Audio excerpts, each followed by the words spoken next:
So Ryan Stegman and Donny Cates, creators of Null and Marvel Comics, are basically like, hey, Sony, Marvel, show me the money. So basically, for those of you that don't know, Venom, The Last Dance, Venom 3, just had their trailer debut yesterday. And in that trailer, they showed the main villain of that movie is going to be Null, the god of the symbiotes. And Null is a character that's pretty new in the comics. He's been around for less than a decade, but again, he's been created by Ryan Stegman and Donny Cates.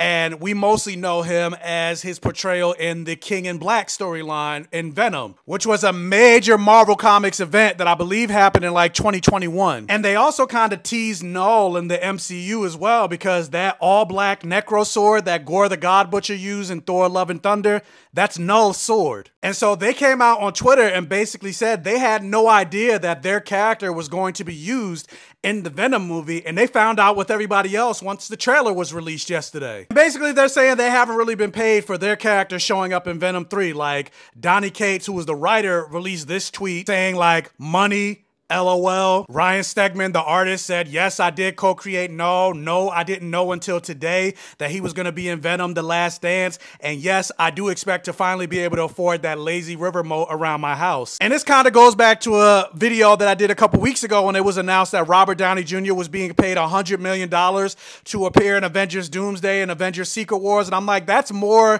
money than most movies' entire production budget going to one actor. And my whole point, not so much was it against Robert Downey Jr., but I was just like, I'm pretty sure there are a lot of people on that movie set that aren't being paid even close to $100 million. And this is kind of an example of that. Like, they are the creators of Null, and they're not getting paid. Marvel famously, there was a battle with Jim Starlin, the creator of Thanos, who he was never paid for Thanos showing up in Avengers Infinity War and Avengers Endgame. You have comic book creators that have GoFundMe pages to like help with like medical bills and things like that, but yet their characters are making these other companies billions of dollars because they're showing up in these movies, but they're not paying their creators. And that was kind of the point that I was making in my video, expressing how Robert Downey Jr. being paid $100 million isn't necessarily fair. It's not against Robert Downey Jr. because people's like, oh, Robert Downey Jr. is getting his bag. Good for him. Good for him. Yeah, he should get his bag. But other people should be getting their bag as well. Jim Starlin, Donny Cates, Ryan Stegman, David Aja was never paid, even though his art was used in the Hawkeye series.